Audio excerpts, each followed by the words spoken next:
Boa tarde a todos, bem-vindos a mais uma edição destes webinars de proteção de dados do Data Knowledge Club.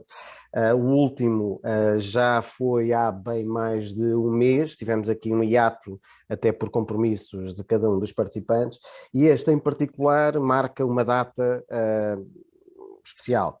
3 anos após a aplicação na totalidade do Regulamento Geral sobre a Proteção de Dados, eis-nos aqui com um conjunto de sessões e eventos. Este é apenas um deles, mas entre hoje, amanhã e depois há uma quantidade de sessões que se multiplicam a marcar não só os 3 anos, mas também a falar sobre o progresso, a maturidade, os riscos, tudo o que está envolvido.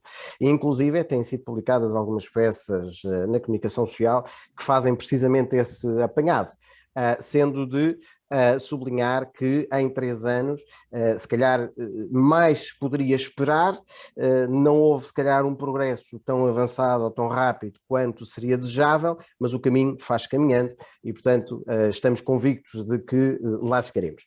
Hoje, para este tema em particular, em que decidimos abordar a componente da inteligência artificial e se a privacidade está ou não em risco, contamos, como é hábito, com a presença de Alexandre Sousa Pinheiro, professor universitário e diretor da ASP, Luís Filipe Antunes, professor universitário, diretor da Tech Privacy e DPO da Comissão Nacional de Proteção de Dados, e Marisa Monteiro Borsboom, que é advogada, é diretora do Inova Legal, é presidente da Humanity of Things e tem acompanhado também a componente e essa dicotomia inteligência artificial, direitos humanos, de uma forma particularmente sensível.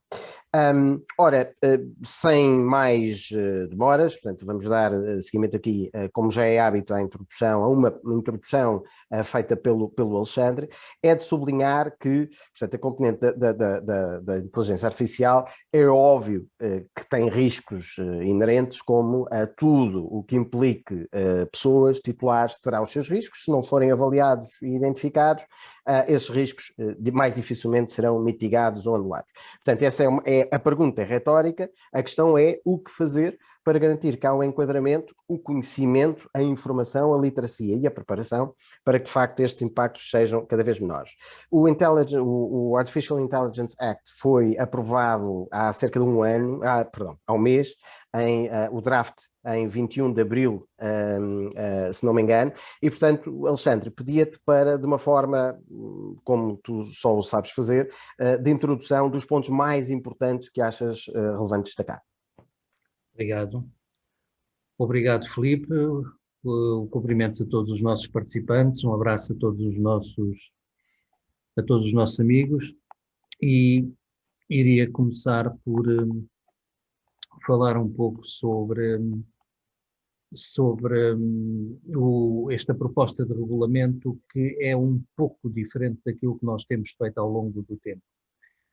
Porque ao longo dos webinars em que temos participado e temos feito aqui no âmbito do Data Knowledge Club, nós temos lidado com um texto existente, ou contextos existentes, portanto, contextos definitivos.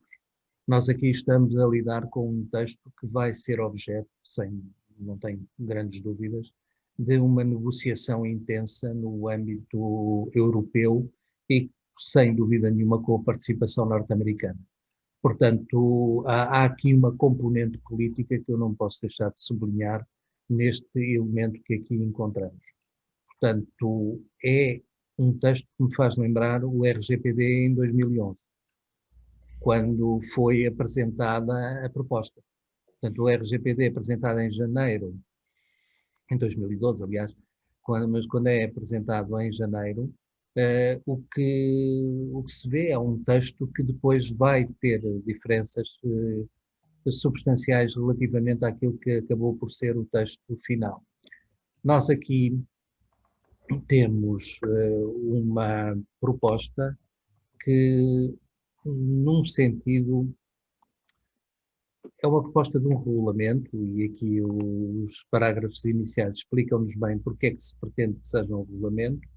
Pretende-se que seja um regulamento para que uma matéria especialmente ou com um potencial danoso forte para direitos fundamentais tenha uma regulação restrita, portanto, uma regulação compreendida no âmbito do texto legal e também sem grandes possibilidades de os Estados poderem desenvolver de uma forma diversa o que venha previsto aqui no regulamento. Ora bem, isto foi exatamente o que não aconteceu com o RGPD. Com o RGPD nós temos muitas normas em aberto, muitas normas que permitem interpretações flexíveis e interpretações diferenciadas por parte dos Estados-membros. Aqui, neste texto que nos é apresentado como proposta da Comissão, nós temos um texto fechado, temos um regulamento verdadeiramente fechado. Só que eu tenho dúvidas que o texto final que venha a ser aprovado tenha esta natureza. Portanto, tenho dúvidas que o que nós temos aqui enquanto característica fundamental do texto possa não ser modificado.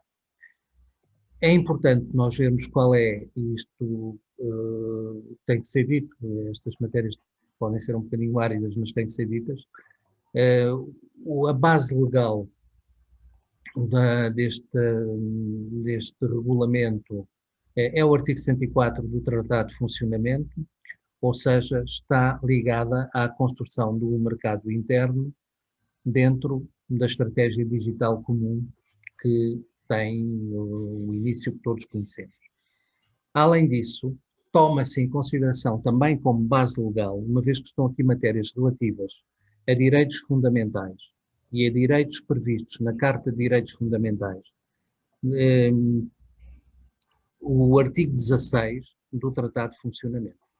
Isto especialmente para as matérias relativas à privacidade e à proteção de dados pessoais, que está longe de ser um elemento, está longe de ser o único elemento relevante neste texto, mas é um texto, ou melhor, é uma componente importante e que é, desde logo, posta em consideração aqui no âmbito dos Fundamental Rights.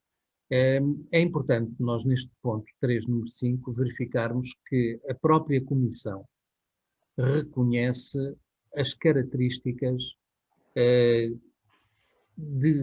ou as características que são difíceis para o direito e para os direitos fundamentais relacionadas com a inteligência artificial, nomeadamente a componente da opacidade, da complexidade e da dependência de decisões automatizadas.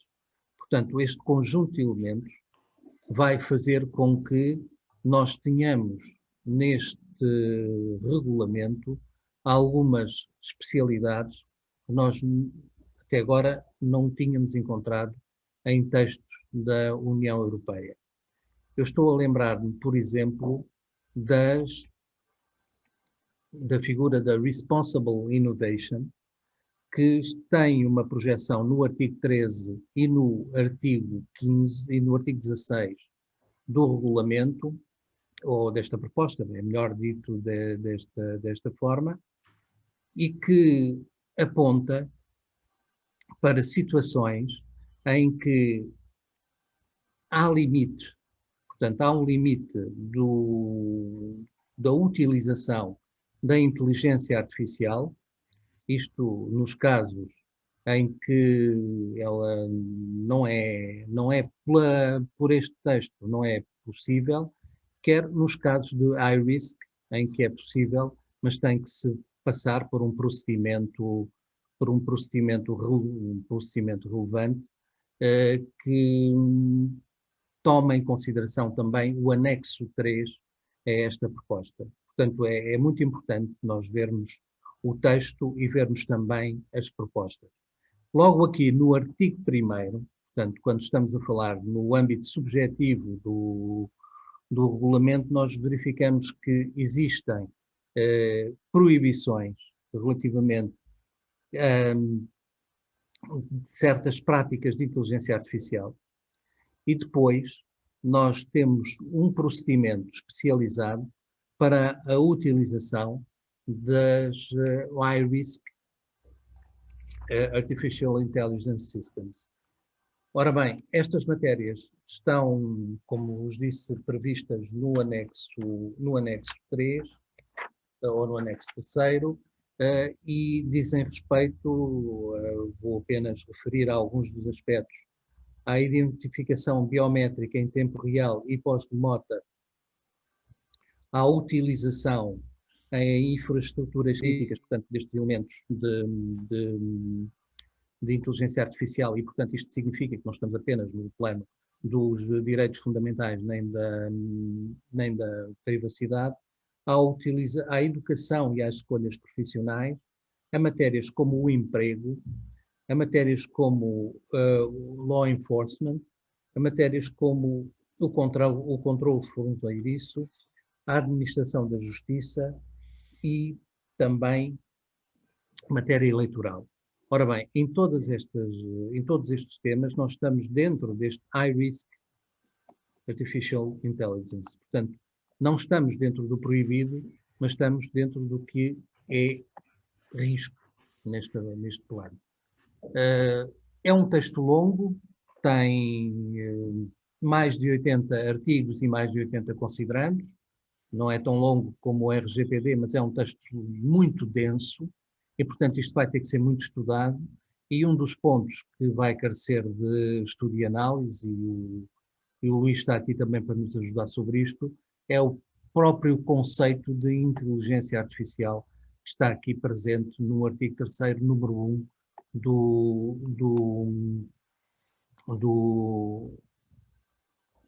da proposta. Portanto, verificamos que é um texto longo. Aqui eu falo só no artigo 3º, portanto, há muitas definições, o que aponta para um texto complexo. E depois, no artigo 5º, temos as matérias objeto de proibição. Portanto, aqui cola com o que nós vimos no artigo 1º e verificamos, por exemplo, técnicas subliminares ou de manipulação de consciência, como aquelas que são objeto de uma proibição de utilização para efeitos desta disposição. Eu chamo a atenção para isto. Nós, quando verificamos o conteúdo desta proposta, nós não estamos perante, vou repetir isto, não estamos perante a abertura que existe no RGPD. Este texto, atendendo até à complexidade da matéria e atendendo também ao dano que pode resultar em termos de direitos fundamentais e que é reconhecido pela própria Comissão, é um texto muito mais fechado e que não deixa uma margem de abertura alargada aos Estados-membros. Portanto, neste sentido, eu diria que é um texto mais científico. É um texto menos aberto e é um texto mais científico. Se me perguntarem se eu acredito que isto vai terminar assim, eu tenho as minhas dúvidas. Porque há Estados que têm um maior desenvolvimento nestas matérias e que eu tenho muitas dúvidas que vão ou que não tentem desenvolver mais aquilo que é possível fazer e não tentem, nomeadamente no que diz respeito ao law enforcement, e não tentem reduzir o grau de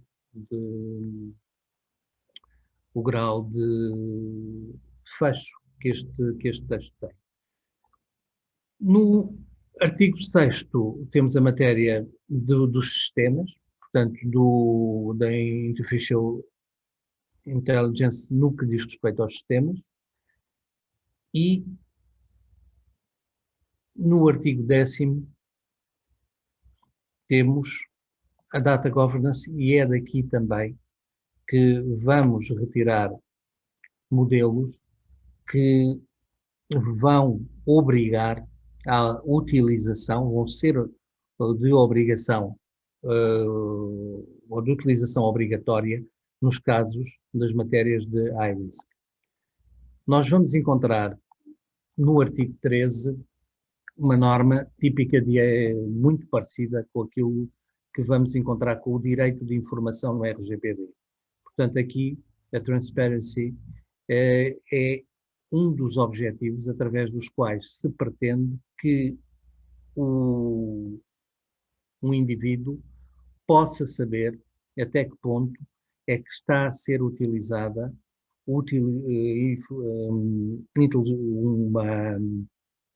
uma componente de inteligência artificial e quais são as consequências que pode ter relativamente a si.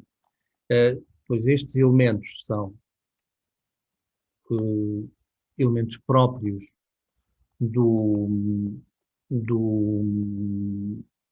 direito de informação e, nesta fase, chamaria apenas a atenção para o artigo 71, que, se calhar, algumas pessoas vão começar apresentações por aqui, pelas sanções. Portanto, é que nós temos aqui o não cumprimento, nomeadamente os artigos 5º e 10º, que dizem respeito quer ao que toca ao high risk no que diz respeito a práticas, quer no que diz respeito a sistemas. Portanto, temos aqui os valores dos 30 milhões de euros e dos 6% do valor global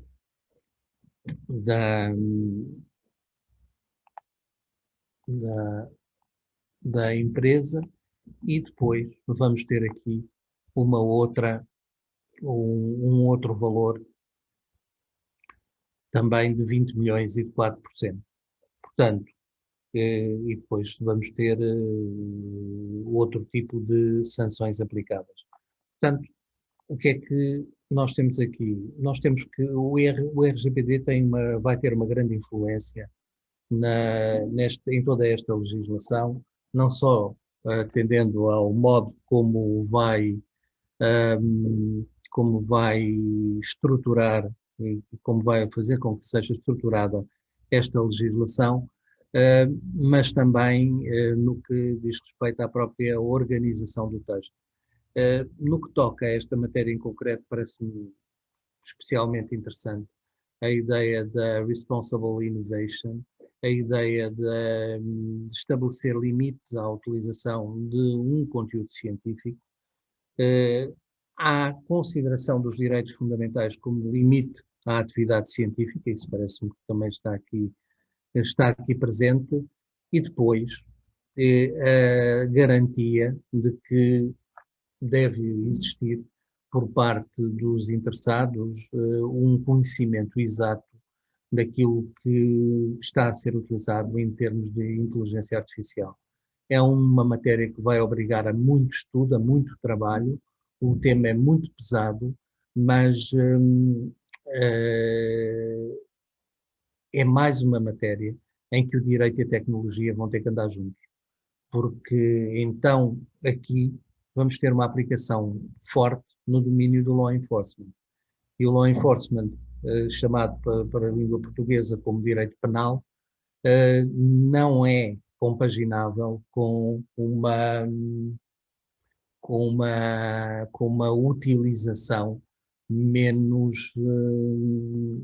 utilização através de adjetivos e através de advérbios.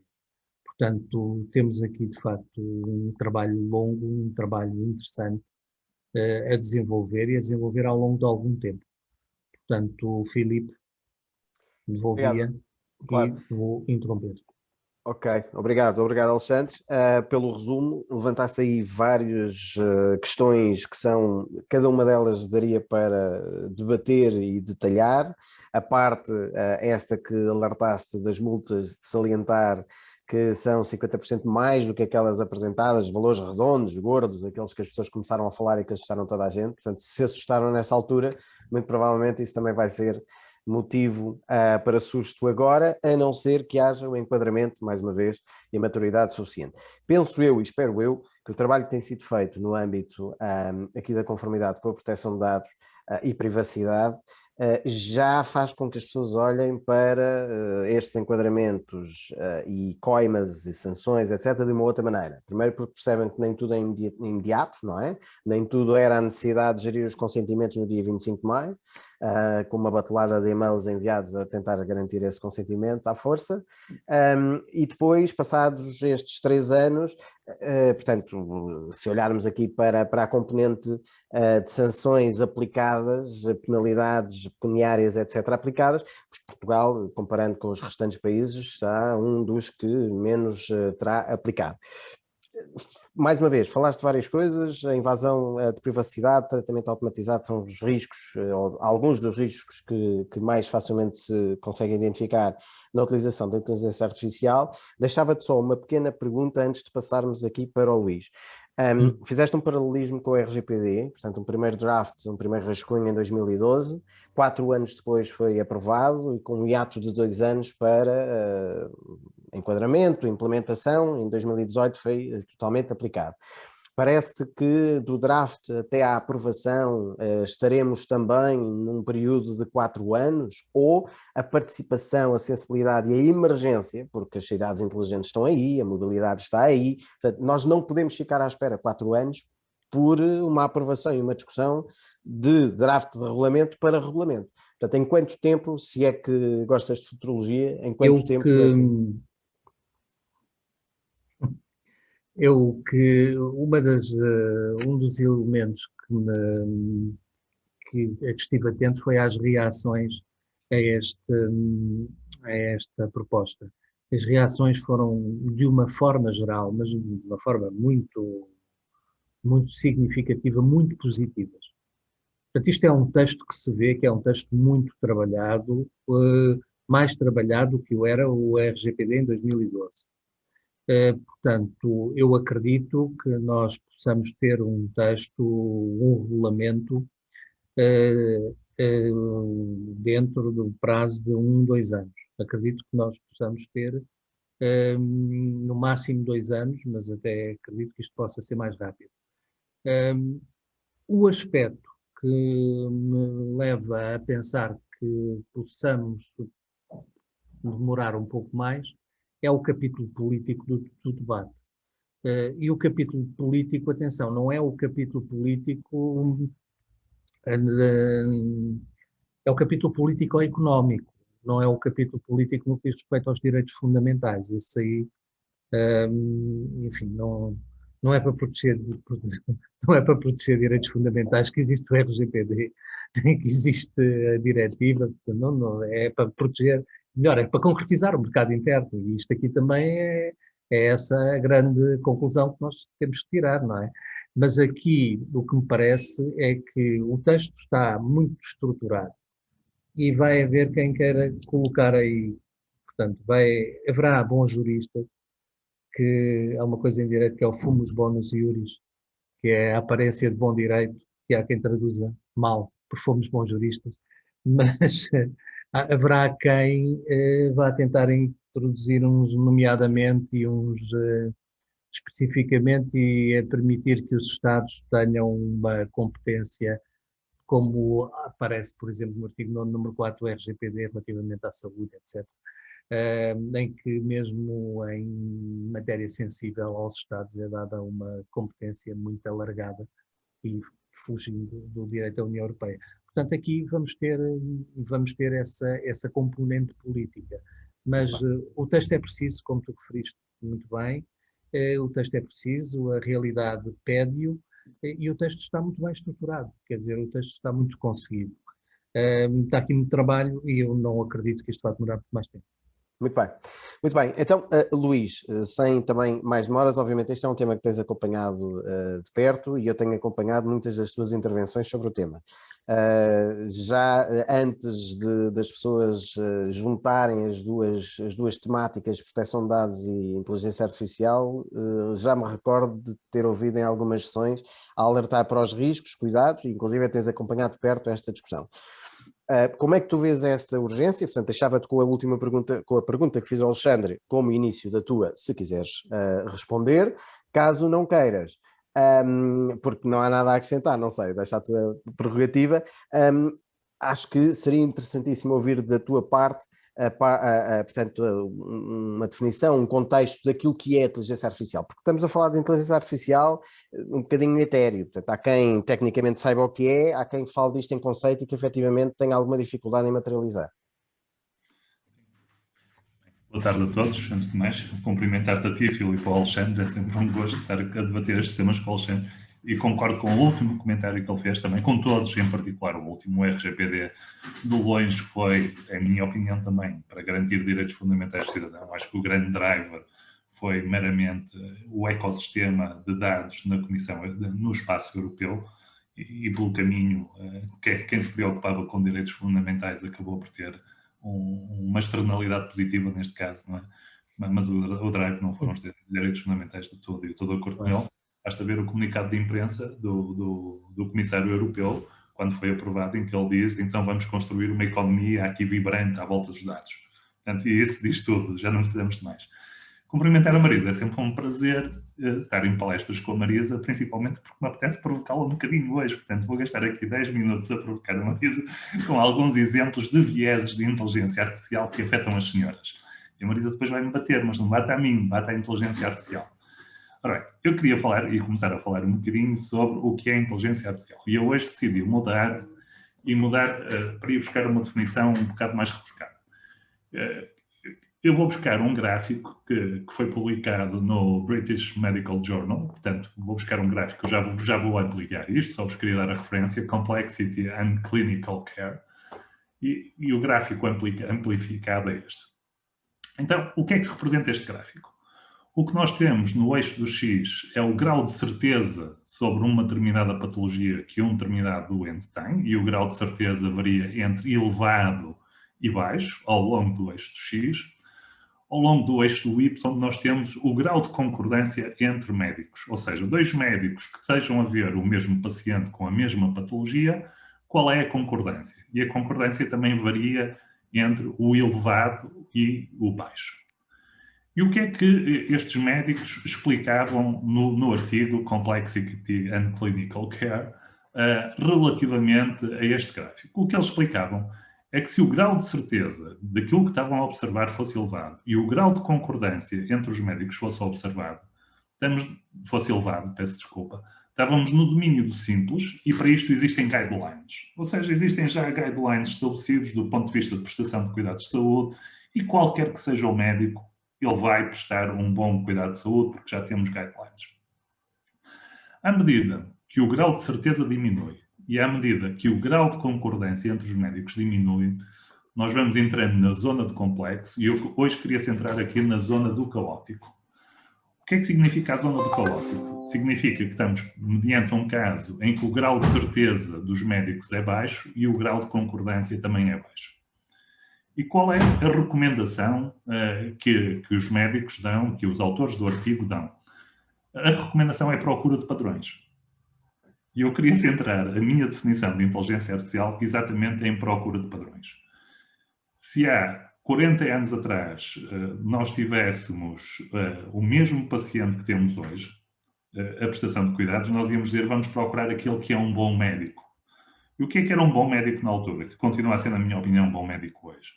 Aquele que, com base nos dados que tem, consegue ter inteligência, e aqui verdadeiramente inteligência, para conseguir estabelecer relações e conseguir fazer um diagnóstico. O que é que mudou? O que mudou é que cada vez temos mais dados. Cada vez temos ainda mais dados e fomos gerando mais dados sobre a mesma patologia. E a dado momento, esta procura de padrões passou a ser possível fazer por uma máquina. Ou seja, a dado momento, as máquinas conseguiram ultrapassar a mente humana na procura e na detecção de padrões. O médico clássico terá a procura de padrões dentro da literatura, tudo o que viu, e dentro dos pacientes que viu no passado. Uma máquina com o Big Data e com vários casos parecidos com aqueles vai encontrar muito mais rapidamente um padrão. E a inteligência artificial resume-se a isto: procura de padrões. Eu vou-vos mostrar aqui o último slide que vos queria mostrar hoje, que não é slide nenhum, é um site da internet. Este é um site da IBM, eu fui buscar a IBM e fui buscar a descrição do Deep Blue. O grande ponto de viragem foi do humano versus máquina, nesse que é um jogo que se entende que é preciso alguma capacidade de inteligência para jogar, que é o xadrez, foi em 1997, quando o Deep Blue conseguiu ganhar o jogo ao Kasparov. E reparem, a própria IBM diz, desde a emergência da inteligência artificial e os primeiros computadores, nos inícios dos anos 40. Ou seja, a inteligência artificial existe desde os anos 40. Do ponto de vista meramente tecnológico, existe desde os anos 40. Porque é que a data 2 estamos preocupados com a inteligência artificial e estamos a regular a inteligência artificial? Porque a quantidade de dados que nós geramos à data 2 é de tal forma elevada que esta procura de padrões e que a capacidade computacional de o fazer, ou seja, além de termos gerado muitos dados, nós temos uma capacidade computacional, um desenvolvimento técnico para procurar padrões que é estupidamente elevado e que consegue realmente encontrar padrões que o olho humano não o consegue fazer. Na prática, o que é que o Deep Blue fazia? O Deep Blue o que fazia era uma análise do jogo em que dizia, se eu jogar esta peça, ele vai tentar ter ou esta ou esta ou esta resposta, dava uma valoração a cada uma das respostas e descia vários níveis nesta árvore de decisão entre a minha primeira jogada, todas as respostas do adversário, as minhas, das do adversário, as minhas, até procurar o caminho que maximizasse o retorno e ele escolhia essa jogada. Portanto, quanto mais profundo for, mais assertivo será o programa. A questão, e o que está em causa aqui, quando falamos em inteligência artificial, o que está em causa é esta procura de padrões e descer e uma capacidade computacional de ir realmente muito longe e aquilo que é verdadeiramente inteligência de um jogador de xadrez que consegue traçar heurísticas, ou seja, consegue dizer por este caminho se ele for, eu sei que isto vai dar mau resultado e consegue quebrar campos de procura com base em inteligência pura. Inteligência pura é aquilo que nós temos no nosso cérebro.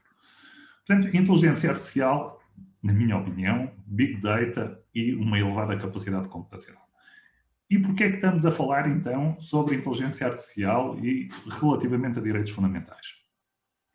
Vamos começar a analisar o primeiro viés, e o primeiro viés que eu queria brincar com a Marisa. Vamos pegar nos dados que existem à data 2. Então vamos criar um algoritmo para decidir quem é que vamos contratar para conselhos de administração. E o meu algoritmo o que é que vai fazer? Vai pegar em todo o histórico de contratações para conselhos de administração e vai tomar uma decisão com isso. O que é que o meu algoritmo vai perceber? Vai perceber que é um padrão que normalmente só contratamos homens. E porquê? Porque o meu algoritmo, como tem tanto de inteligente como de estúpido, vai perceber que, ok, se só contratamos homens, significa que os homens são melhores. Portanto, eu a partir de agora vou começar a dar preferência e vou criar este viés, porque o viés já existe na sociedade. Não é porque o algoritmo tem o viés, também pode acontecer, já vamos falar sobre isso, mas porque o viés já existe na sociedade e a base de treino dos algoritmos já está ela própria enviesada, o que os algoritmos vão fazer é perpetuar esse viés que já existe na sociedade. Por muito honestos que sejam os algoritmos, e estou a falar de algoritmos completamente fair, se a base é enviesada, ele vai aprender com essa base e vai potenciar essa base. Portanto, primeiro ponto de enviesamento e de preocupação, aquilo que nós sabemos que está enviesado na sociedade, não devíamos treinar algoritmos com esses dados, porque senão na prática o que vamos fazer é potenciar esse enviesamento. Segundo fator de enviesamento, o próprio algoritmo ter enviesamentos, ou seja, eu posso programar um algoritmo que tenha exatamente esse viés. Posso programar um algoritmo que, se viver, por exemplo, num país árabe, eu não vou contratar mulheres. Porquê? Porque eu quero exatamente potenciar isto, quero dizer que o algoritmo é fair, mas não é. Portanto, aqui depois falaremos com certeza sobre isso, as questões de transparência são extremamente importantes. O terceiro fator de viés. O terceiro fator de viés é quando a inteligência artificial não consegue ser inteligente o suficiente para perceber que está a gerar um viés. E aí entramos no reconhecimento facial no espaço público e na decisão. E existem vários exemplos, e nos próprios Estados Unidos, os países mais liberais do ponto de vista da tecnologia, já começam a banir também a inteligência artificial. Porquê? Porque têm um viés racial, por exemplo. E são conhecidos vieses raciais.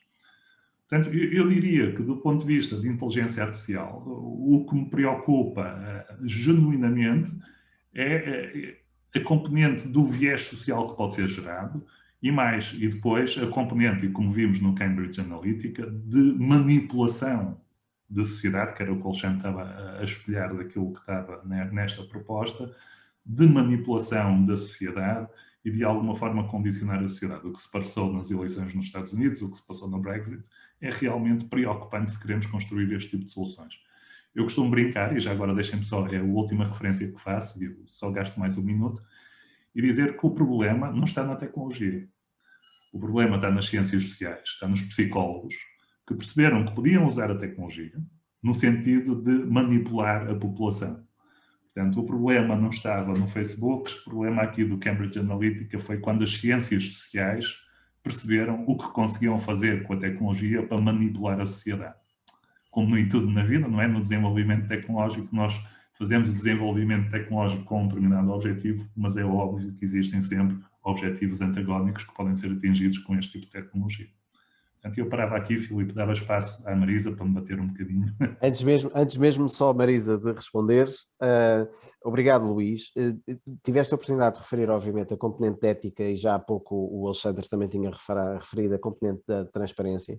E, acima de tudo, penso eu que é por isso cada vez mais importante que as organizações, até num contexto que agora se fala muito mais de sustentabilidade, também se fala da integridade, que não é fácil de medir, não é fácil de promover, não é fácil de garantir, mas são esses vieses de personalidade humana que depois refletem as decisões que são feitas face a vieses ou impossibilitar esses vieses na componente de tecnologia.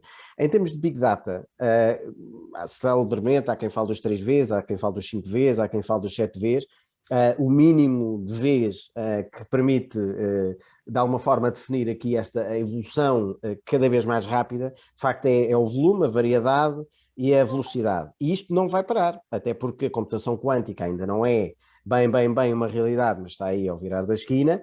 E a pergunta que te faço, Luís, antes de passarmos para a Marisa, Marisa, não te esqueças da provocação do Luís, por favor, de certeza que não te esquecerás. Luís, a pergunta que faço é o seguinte: quando a capacidade computacional for, já o é, mas quando for transcendentalmente maior, mais capaz em termos de velocidade, de chegar a resultados mais rápidos do que a inteligência humana, teremos capacidade de limitar os efeitos se não pusermos essas barreiras à partida? É porque nós não sabemos o desconhecido e, portanto, é um pouco impossível colocar barreiras a coisas que não conhecemos. Sim, mas algumas, Filipe, eu diria que algumas nós conseguimos antecipar. Algumas nós já começamos a ver com estes viés o para onde vamos. E eu concordo contigo, a computação quântica está ao virar da esquina, o que significa termos um computador massivamente paralelo e que consegue resolver problemas que a data de hoje nós não conseguimos resolver. Portanto, eu diria que o que se está a passar do ponto de vista da legislação e da produção da legislação é que já conseguimos antecipar o para onde vamos e percebemos que, enquanto sociedade, se calhar não é esse o caminho que queremos fazer. Eu adicionava só uma coisa sobre o grande volume de dados, os 3 Vs que tu disseste, ou 4, e tens razão. Se por um lado nós temos o problema de alguns dados da nossa sociedade terem viés induzidos e, portanto, temos que ter cuidado com isso, por outro lado, o nosso telemóvel gera dados muito exatos sobre nós mesmos. Eu posso dizer que já orientei uma tese de mestrado também muito divertida, que era ter uma camada de software que mentisse, ou seja, que dissesse eu estou na Rússia, há geolocalização, eu estou na China. Qual é o problema? É que mesmo a mentir, quando implementarmos este tipo de tecnologia, vamos ter que ser consistentes. Porque se eu digo que hoje estou na China e daqui a meia hora estou na Rússia, claramente quem tiver acesso a estes dados vai perceber este tipo está a mentir. Portanto, mesmo na mentira, quando quisermos enganar os agregadores de dados, temos que mentir de forma consistente, temos que ter esse cuidado. Certo. Relembro às pessoas que estão a assistir que podem intervir, colocar questões no chat, bate-papo, depende de como vos aparecer, ou no Q&A, nas perguntas e respostas, mas força, Marisa. Eu de facto admito que é um prazer a esgrima mental com o Luís. Eu gosto muito de pessoas que concordam comigo, mas gosto bem mais das pessoas que não concordam. Ou que me fazem, de facto, correr um bocadinho atrás do argumento. E o Luís é uma mente muito curiosa, aliás, o Alexandre, todos vocês são, por isso é que eu também estou aqui, porque gosto muito destas conversas abertas que vão para além da letra da lei, pela qual eu tenho bastante respeito, mas fico sempre mais preocupada em pensar qual é a letra da lei que vem a seguir, porque as letras mudam, e quem as escreve também. Por isso, eu hoje tinha preparado, Luís, aqui uma explanação daquilo que é o papel que eu gostaria de trazer, apesar de hoje ser este aniversário tão importante e eu ter, há 3 anos atrás, estava eu muito preocupada com o RGPD. Estava inclusivamente em Portugal a fazer conferências e muito apaixonada pela temática, confesso. Não sou das que continuo apaixonada pela temática. Gosto imenso da temática, mas não é a minha paixão maior. A inteligência artificial, por certo, tomou esse lugar. Mas, nesse sentido, também não deixo de ter aqui a minha Bíblia, sempre aqui comigo. Alexandre está sempre aqui e é autografada por ti. E sempre que tenho dúvidas, vou naturalmente buscar o meu auxiliar. Ainda é a minha inteligência artificial, é aquilo que produz. Por outro lado, aquilo que dizes, e antes de passar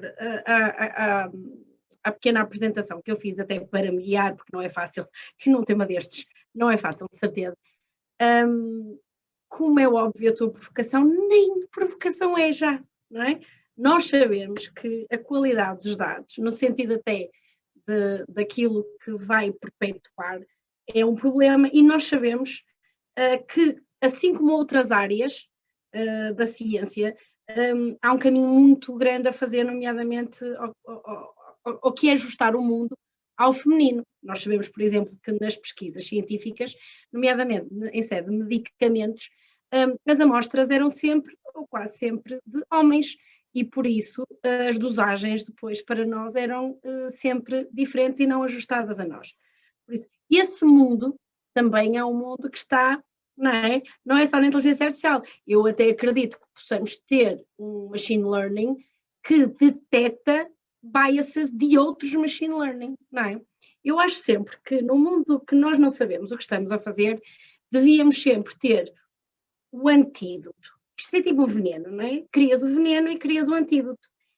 No mundo da inteligência artificial deveria ser assim, ou seja, estamos a criar qualquer coisa e criaríamos o herói e o anti-herói, teríamos sempre que ter estes dois mundos, se quiséssemos estar protegidos. Eu, de facto, preparei aqui, e aí sim temos algumas provocações também para ti,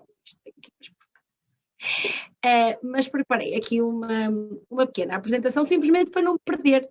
Isto não é mais do que isso, é esta tentativa sempre de não me perder numa temática que me é tão querida. Eu gostava tanto de falar tão mais, e não podemos, não é? Ficava aqui o dia todo convosco a discutir estas temáticas.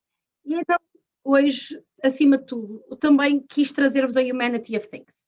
E porquê é que eu vos quis trazer a Humanity of Things e não a Marisa DPO ou a Marisa, apesar de ter sempre o chapéu do Inova Legal e todos os outros chapéus, eles andam aqui todos, mas de facto a Humanity of Things tem um papel de sociedade civil. E nomeadamente o trabalho que já desenvolveu, nomeadamente na área da inteligência artificial, foi nesse mesmo papel de sociedade civil.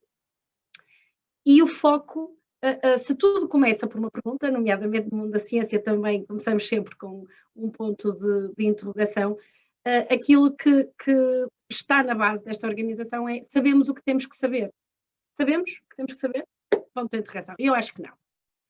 Acho que vivemos, de facto, neste mundo muito líquido, calcorreamos terrenos que não são sólidos, seja a que nível for, e isso é normal de momentos de transição histórica como estamos a viver, é um momento de transição, mas com uma liquidez maior do que se calhar noutras alturas.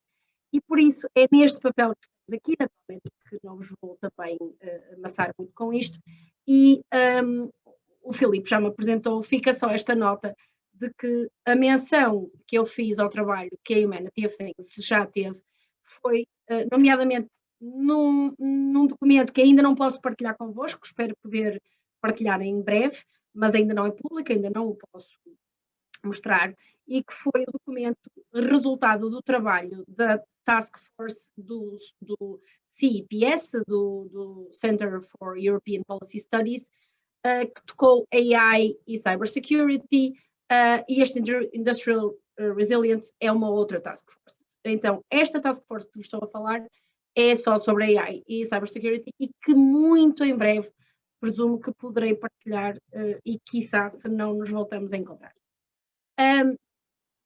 O Alexandre falou no início, nomeadamente, de dados na área da saúde. Eu tive, já fui convidada, nomeadamente aqui pelo IA Lab, para falar nesta matéria em particular. É de facto uma das áreas mais sensíveis e que, se nos colocarmos no papel do cidadão, é um dos cenários mais difíceis para mim de compreender. Luís, nós tivemos uma conversa sobre, nomeadamente, a área da saúde e a pesquisa e o que é que se pode fazer na área da pesquisa e foi muito recentemente e com uma professora com a qual eu respeito muito, mas vejo depois mundos muito distintos, precisamente quem está na área da saúde e depois quem é que está na área da privacidade e em vez de ouvir muitas conversas, ouço mais o preaching, não é? O pregar, ouço bem mais o pregar. Vivemos numa era de pregadores e eu acho que de facto deveríamos ouvir as pessoas também da área da saúde e do porquê que elas encaram até a privacidade de forma diferente de nós, e eu vou-me colocar neste mundo de nós técnicos da privacidade, mas só por 5 segundos. Acho que hoje queria falar muito daquilo que é também, sabia um bocadinho o que é que vocês iam falar, e nesta ideia de que o conhecimento generalizado, e não só dos profissionais, mas de um cidadão ativo, é isso que mais me preocupa, é esta participação, é este conhecimento mais abrangente que todos nós teremos que ter para poder tomar decisões, seja através do poder político, nomeadamente da escolha de quem vai legislar, seja daquilo que nós podemos ir fazendo para estar a par destes mundos e influenciar o desenho daquilo que será o nosso próprio destino. Por isso, eu acho que aqui a responsabilidade é muito importante, mas sem conhecimento. Estamos a falar da responsabilidade necessariamente de quê? E é isso que eu sinto muito, essa falta é de conhecimento. Eu sabia que íamos falar do RGPD, mas sabia que estava muito bem entregue e eu queria deixar essa nota de provocação até para todos, de perceber que há mais mundo, para além do RGPD, e de facto há aqui questões cada vez mais preocupantes. E nós mencionamos muito estes documentos legais, o que se vai fazer e o que não se vai fazer, mas à medida que estas regulamentações avançam e estas discussões técnicas avançam, o mundo tecnológico avança muito mais rápido, não é? E não estão à espera que regulem, nomeadamente estão à espera que depois apliquem multas muito altas. E por isso acho que o impacto social que vamos viver é qualquer coisa que devemos começar a falar com mais propriedade, com mais agência, e perceber o que é que esta realidade vai fazer de nós. O Luís falou há bocado desta parte no fundo, do social engineering, não é? Daquilo que é a utilização do conhecimento do que é o ser humano, de como ele age, quais são as suas vontades, os seus mecanismos de escolha, para fazer com que isto seja viciante, um bocadinho como a indústria do fast food criou fórmulas que fazem com que as pessoas queiram comer muito daquilo, não é? E acho que este entendimento mais profundo da matéria, e o Alexandre disse muito bem no início que naturalmente estes regulamentos não têm como preocupação os direitos humanos ou a nossa ou a defesa daquilo que somos nós, seres humanos, mas se as legislações não têm esse interesse e só pensam do lado económico, compete-nos a nós, não é? Nós não somos também seres passivos que devemos simplesmente estar à espera. Há mecanismos para a sociedade civil interagir. Por isso, mais do que tudo, é deixar estas perguntas em cima da mesa. O Filipe falou muito bem na integridade. A integridade não se sabe muito bem o que é em termos de explicação, mas sente-se. Entre humanos nós sentimos-la entre máquinas, pois não sei, se calhar vamos ter aqui máquinas que vão ser verdadeiros juízes, quiçá umas das outras, não é? Num mundo muito... num Black Mirror, provavelmente, quiçá, máquinas a julgarem máquinas, a saber se elas foram íntegras ou não. A possibilidade está tudo ainda por construir. Mas se a ética e a integridade são as bases da confiança, a verdade é que não há confiança, não é? Porque por mais que eu ouça falar nesta temática, ninguém sabe explicar muito bem isto, nem os técnicos. E quando entram no mundo da black box, quando entram no mundo de isso é muito difícil de explicar. Se é muito difícil de explicar, não permitamos que se produza coisas que não se conseguem explicar. Mas é muito bom para o avanço. Bom, o avanço é relativo, não é? O avanço é relativo. Por isso ficam estas notas claramente como provocações e não como aula chata que não queremos que se torne nisto. Fica também como nota que vamos ter que tomar decisões muito difíceis. Quer como sociedade, naturalmente os legisladores, as empresas, todos, acredito que não estamos num mundo de fácil decisão e por isso deixo esta belíssima fórmula, ou receita, se quisermos aqui a metáfora culinária, mais simpática pelo menos, daquilo que nos pode ajudar a tomar decisões. Acho que precisamos muito de entender como tomar estas decisões e ter esta imagem é muito, muito interessante. É um desenho aqui made in Harvard e por isso quis trazê-lo, porque depois naturalmente poderei partilhar e deixar esta pequena apresentação também. Fica a provocação maior também para o Luís, que eu sei que é um amante das máquinas, gosto bem mais delas, pela que eu tenho sentido, Luís, do que eu. Lá te poderás defender, se assim o quiseres, mas esta imagem é de uma, eu diria que é de uma beleza fantástica, não é verdade? Este robozito ali a serrar do lado errado e vai cair, não é? E vai cair. E então acho que neste apogeu, neste Deus do neon, que parece que estamos todos maravilhados, não é? E o futuro não se pode parar, e o progresso não se pode parar, e as magníficas promessas da tecnologia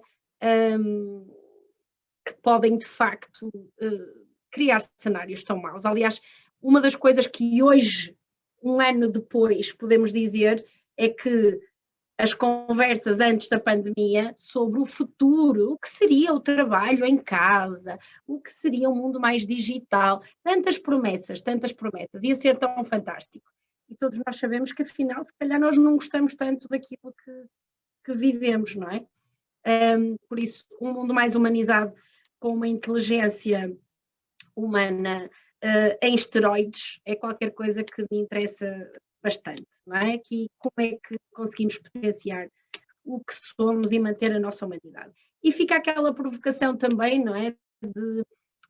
Gosto sempre de dizer isto, parece que estamos a criar um mundo muito semelhante ao paraíso. Queremos aqui um paraíso, não é? A última vez que lá estivemos, para quem vive no mundo da religião católica, sabe que a senhora mordeu a maçã, não é? Ela estava lá, era um paraíso e ela mordeu a maçã. Por isso, acho que esta ideia de criar mundos alegadamente perfeitos através das máquinas e do não erro das máquinas e nomeadamente no direito, nós sabemos que já se falam aqui de juízes máquinas, para mim, então, como advogada, é uma coisa que me atrapalha bastante e deixar mais estas questões e estes alertas sem alarmismos, mas alerta é uma coisa que de facto me interessava trazer hoje. E depois deixar aquilo que eu acho que é muito importante, que é a leitura não técnica. É o que eu vos também trago como provocação. Eu tenho sempre o Human Compatible, que é a minha oportunidade de dizer como foi oferecido e que está autografado pelo Sr. Stuart Russell, que está aqui, não está só na fotografia, e isto vai ser um momento, como nós tínhamos um professor que mostrava imensos livros na televisão, não é? E depois tínhamos aqui também este, que são senhoras que sabem muito sobre a parte técnica daquilo que é o machine learning e que alertam. Estes livros são de alerta, não são de promessas de mundos fantásticos, são de alerta. Tenhamos a noção de que não sabemos o que estamos a fazer, não sabemos o que estamos a desenhar. E por isso, de facto, deixo como notas. E continuar a ler. A ler. Esta é a minha mesa. Esta é a minha mesa neste momento. E estão todos aqui. O Sr. Kant, a inteligência artificial. Como eu dizia, era aquele professor, lembra-se aquele professor, e dizia, e esta semana li, depois lia 20. Não é? Aconselho claramente este Live 3.0, não ganho nada com isto. E fica este, olha, gosto muito deste, Making Evil, porque é o que eu acho que estamos a fazer. Estamos a criar algo que não sabemos controlar, estamos a criar algo que nem sequer sabemos regular, não é? E por isso queria deixar, com 2 professores académicos, não ia perder esta oportunidade de vos provocar a este nível, não é? E é isto, façamos a nossa parte, e agora sim, agora gostava muito de ouvir o Luís e o Alexandre, porque quem provocou afinal fui eu. Antes Luís e Alexandre de avançarem para respostas a provocações, e vamos tentar que o tom se mantenha sereno e civilizado, estou certo que sim.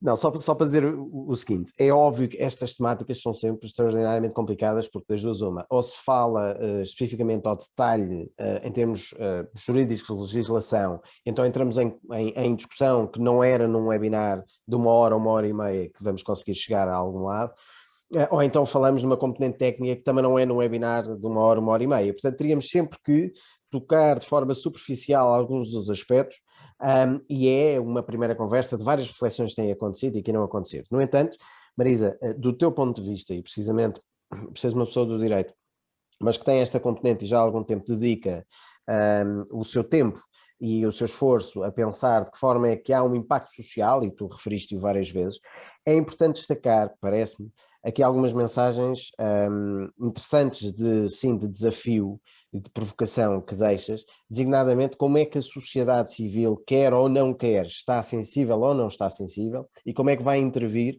para esta discussão. O debate público sobre as temáticas que realmente são importantes e transversais é algo que está ausente, regra geral está ausente, e portanto as pessoas são levadas a refletir sobre o tema quando os temas efetivamente as impactam, e aí sim se sentem defraudadas, ou então são impactadas de alguma forma porque têm uma interação ou podem vir a ter uma interação. Perdão. Há aqui uma componente de literacia que é essencial e que de facto, literacia em termos de inteligência artificial, em componente naquilo que se pode considerar de ética, integridade, transparência, etc., é algo que está em falta. Nem, penso eu, Luís, e corrige-me se estiver enganado, nem os cursos de engenharia neste momento têm fortes componentes de ética, integridade, transparência, até porque são conceitos difíceis de materializar e não entram, regra geral, nos currículos, nem na componente de ciências sociais, filosofia, psicologia. E Luís, tu também deste esse pontapé de saída, foi por aí que começou a identificação nós conseguimos manipular as pessoas se fizermos e aproveitarmos a informação que temos delas de determinada maneira para informar e informar comportamentos. E, portanto, esta componente de dicotomia de progresso que não é, quanto a mim, parável. Portanto, eu penso mesmo que não conseguiremos parar a força da evolução. Aquilo que teremos é que nos preparar. Não é parar, é preparar. Porque, de outra forma, não conseguiremos lá chegar. Pronto. Luís, Alexandre, respostas a provocações da Marisa, antes de passarmos aqui a algumas das questões que já têm sido colocadas.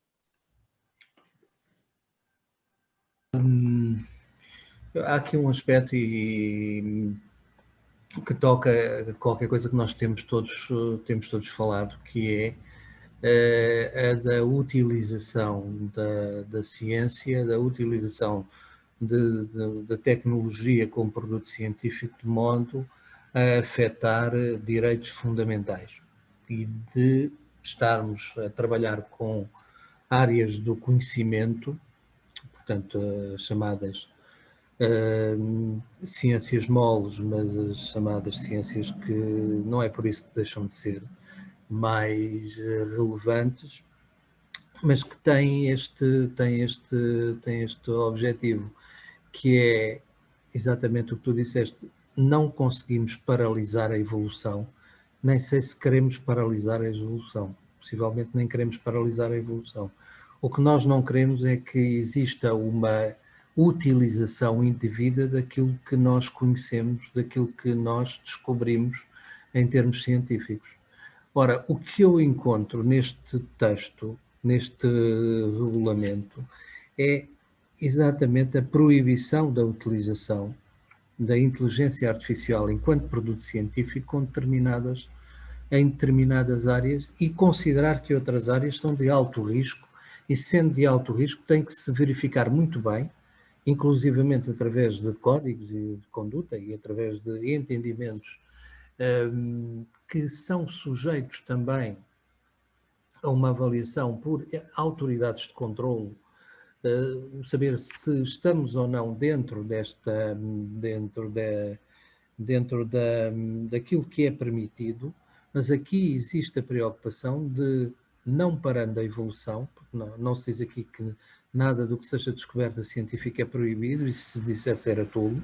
Portanto, nada disso é dito. Agora, o que se vem dizer é que não podemos utilizar com este fim, não podemos utilizar com aquele fim. Por exemplo, um dos temas que o Luís de vez em quando fala aqui connosco diz respeito à biometria e às preocupações que tem com a matéria da biometria. É aqui um dos temas fortes do anexo 3º, e é um dos temas fortes que está aqui sobre a identificação de pessoas no espaço aberto e em tempo real, ou seja, percebe-se o perigo que isso pode ter para, do ponto de vista da proteção de direitos fundamentais. Ora bem, nós sabemos, porque já andamos nisto há algum tempo e não somos ingênuos, que os direitos fundamentais e a proteção nesta área é um side effect, é uma externalidade. Nós sabemos disso. Agora, o modo como exploramos essa matéria e como a comunicamos em termos públicos e como a valorizamos leva a que este side effect tenha um peso muito relevante. E tem. Senão, quer dizer, com a evolução que nós temos hoje em dia, podíamos viver num tempo muito primitivo, com muito poucas regras. E é talvez por isto que nós temos estas limitações. Portanto, eu diria que isto é uma observação que tenho a fazer relativamente ao que já aqui falamos. Nós temos aqui algumas questões, um braço no ar e uma questão colocada. Luís, queres intervir antes de passar aqui às intervenções? Filipe, só mesmo 30 segundos. Claro, e para 30 segundos preciso partilhar o meu ecrã, que estive aqui à procura de uma imagem que tenho a certeza que a Marisa vai gostar. E não é um robô. E não é um robô. É só um idiota que vai cair, que está cortado do lado errado, certo, Marisa? Gostando. Vou guardar essa para pôr lado a lado, ou seja, seríamos todos idiotas, máquinas e Deixa-me só completar uma coisa aí para dizer. Eu acho que esta parte da inteligência artificial tem um impacto brutal do ponto de vista da sociedade, do ponto de vista de saúde pública, tem um impacto. Há muitos cenários onde a inteligência artificial é útil e é desejável. Não somos o efeito Restelo nenhum de nós 3 ou 4, eu tenho a certeza que o Filipe também não.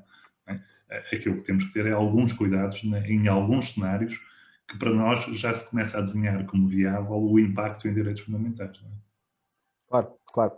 Muito bem, já vamos com 1h05, portanto daremos aqui espaço às intervenções para não as deixar, obviamente, sem resposta, e tentaremos que seja breve. Temos aqui um pedido para falar de Alexandra Freitas, eu vou permitir. Alexandra, consegue nos ouvir?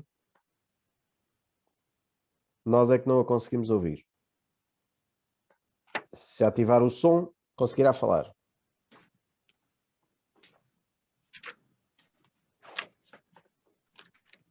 Alexandra?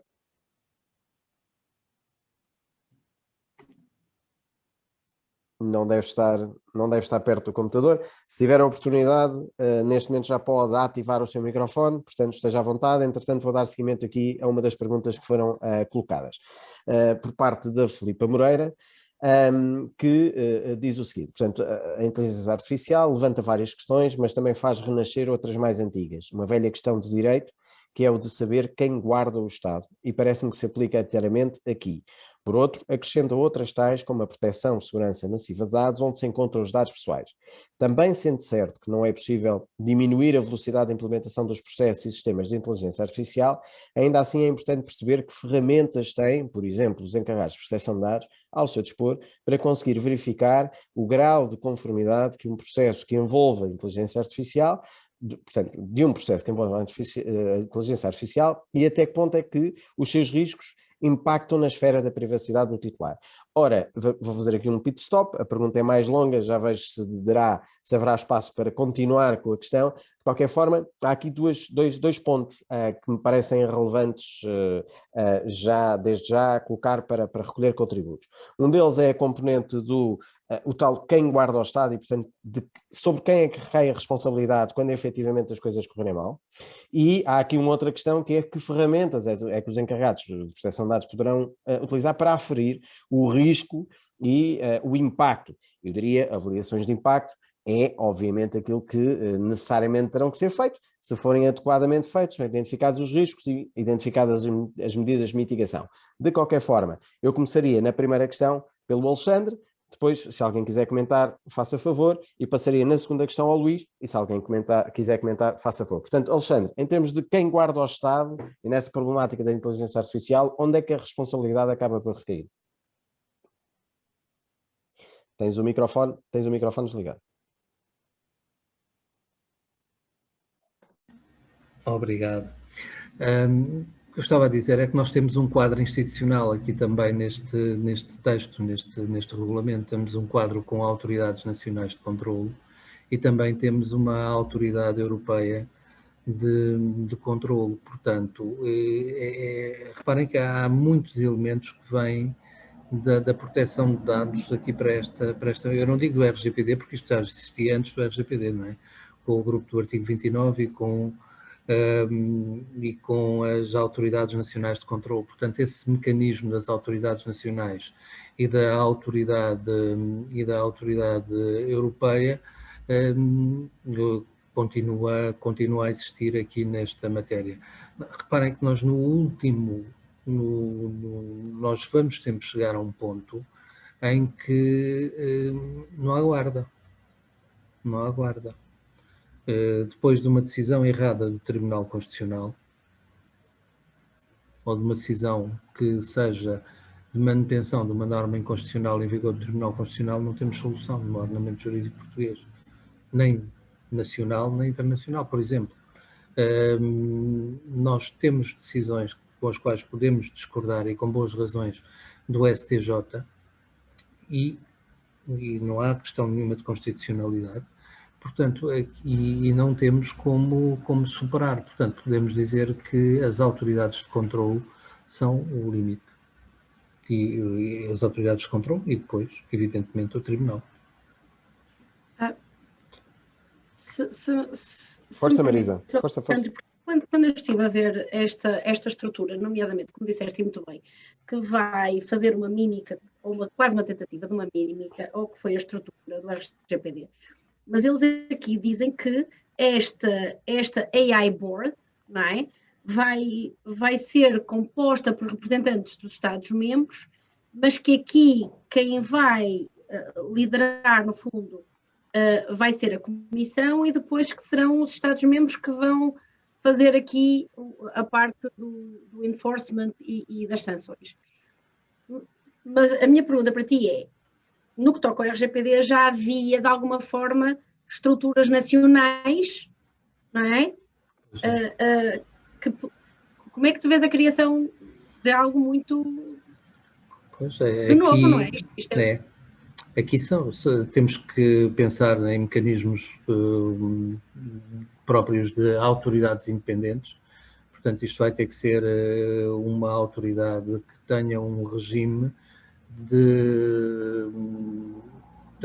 muito próximo daquele que têm os membros das autoridades independentes e que têm os juízes, quer dizer, um princípio de irresponsabilidade pela decisão, um princípio de que não podem ver o mandato alterado e, portanto, todos esses mecanismos que protegem a liberdade de quem decide têm que estar aqui nesta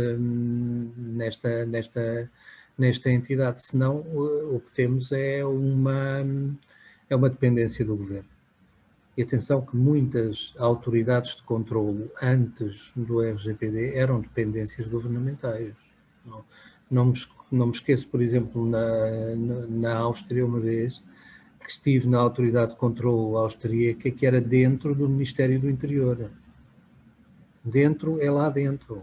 Não, era uma portazinha por onde se entrava e por onde estavam. Ora bem, como é que fica uma situação de... Eu não me esqueço também que o presidente, isto antes do RGPD, portanto ao abrigo da diretiva, o presidente da Autoridade Espanhola de Proteção de Dados foi substituído através de uma publicação de exoneração a um sábado. E depois o seu substituto veio reunir-se com a autoridade portuguesa. Portanto, isto para nós percebermos o que pode acontecer com autoridades que não tenham... Agora, nós temos alguma tradição de entidades administrativas independentes e penso que no plano europeu será esse o caminho. Esse desejo. Luís, em relação a este ponto, não sei se quererás comentar, deixava desde já a restante pergunta que foi colocada, designadamente a ferramentas que os encarregados de proteção de dados têm para identificar risco, identificar nível de impacto, extensão de impacto, etc. Identificar risco é um bocado mais complicado, não é? Porque muitas vezes estes algoritmos nós não antecipamos qual é o verdadeiro uso que lhe vamos dar. Agora, podemos antecipar o tipo de dados que vão tratar, que vão ser usados para treino, e se vão fazer, por exemplo, profiling ou não. Há um conjunto de condições que levam exatamente à avaliação de impacto, e a própria existência do novo algoritmo de inteligência artificial por si só justifica a avaliação de impacto, e temos sempre, no limite, a consulta prévia, não é? No limite há sempre consulta prévia. Sobre o ponto anterior, deixa-me só introduzir aqui um tema que tem a ver, Filipe, muito rapidamente com a transparência. Suponhamos que usamos inteligência artificial para substituir juízes, até certo ponto. Não conseguimos fazer tudo, mas até certo ponto. Do ponto de vista da transparência da justiça, é importante que o algoritmo seja transparente e conhecido de toda a população. O que é que vamos ter? Vamos ter as pessoas ligadas às ciências da computação a desenhar novos algoritmos que tentem manipular aqueles algoritmos. Na prática, não é muito diferente daquilo que os advogados fazem hoje em dia, que é conhecer o juiz e tentar manipular o juiz. Mas é abrir uma pequena caixa de Pandora. Oh, Luís, olha que eu sou advogada há muitos anos e não sei se tens noção, mas a maior parte dos advogados nem sequer consegue falar com os juízes. Mas conheces a prática, detectas o padrão e vais manipulando o padrão que vais detectando. Já percebi. Vamos usar as máquinas para chegar lá, não é?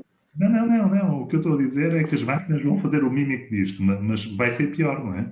Porque eu vou conhecer o algoritmo e vou treinar um novo algoritmo para manipular aquele. Não é? Mas, por outro lado, a transparência tem que existir. Não é? Se eu quiser substituir um juiz por um algoritmo, tenho que mostrar o algoritmo às pessoas. Não sei a resposta mesmo, Marisa. Neste não é provocação, é ignorância. Não, eu percebo-te, mas da mesma maneira que tu não sabes essa resposta, eu, olhando para o documento que o Alexandre apresentou e que eu já li, eu, por exemplo, fico sempre muito a parte do auditing, não é? É a parte mais, para mim, que me causa mais desafio, não é? Quem é que a vai fazer e como é que vai produzir esta... E quem é que sabe, não é? Avaliar as próprias auditorias. Acho sempre estes aspectos da regulação os mais desafiantes. Justo. Nós, acima de tudo, chegamos à conclusão de que a máquina potencia ou exponencia a intenção humana e, portanto, o que é feito e é criado para o bem ou para o mal. Isto são aqueles clichês que toda a gente fala, mas que na realidade é precisamente a base de tudo. Tudo o que é criado, em termos de ferramenta, potencia uma determinada intenção. E, portanto, daí necessariamente associada à tal ética, transparência, integridade ou à falta dela. E depois há quem ache que estes conceitos estão demasiado dissociados daquilo que deve ser a vida em sociedade, porque a justiça não é algo que deve ser implementada, é algo que se assiste e que acontece necessariamente, e portanto se não acontece de outra maneira é porque não é assim que deve existir. Haveria aqui pano para mangas, poderíamos aqui continuar a falar. Obrigado a todos os que estiveram desse lado. Houve aqui mais uma questão colocada relativamente sobre as cookies. Só esse tema seria uma longa discussão. A Google apresentou aqui uma tecnologia, ou uma proposta de tecnologia nova, que não é mais do que aquilo que eles já fazem, e a única coisa, pelo menos é a minha leitura, a única coisa que querem fazer é restringir, portanto retirar o espaço às cookies para aproveitar os seus algoritmos de motor de busca, para disseminá-los e torná-los a única forma da publicidade funcionar nas diferentes máquinas. Óbvio que isto tem um nível de evolução associado, mas em termos genéricos é isto, e portanto compete depois à sociedade e às restantes entidades públicas, privados, academia, lutar ou colocar resistências àquilo que as grandes empresas que lucram com os dados tentarão obviamente fazer, antecipando-se a tudo o resto, como aliás não foi diferente no âmbito do Regulamento Geral sobre a Proteção de Dados. Portanto, assim sendo, havia aqui mais algumas questões para discutir, mas já passámos da hora. Agradeço de sobremaneira, obviamente, ao Alexandre, ao Luís, a participação, em especial Marisa, por seres teres trazido tantas questões provocatórias e de nos ter deixado com mais questões do que propriamente aqui com respostas concretas. Agradeço a todos os que estiveram desse lado. Este vídeo será publicado e estaremos novamente juntos em outras sessões do Data Knowledge Club de proteção de dados no espaço de 2 semanas, um mês sensivelmente. Um obrigado a todos e até à próxima.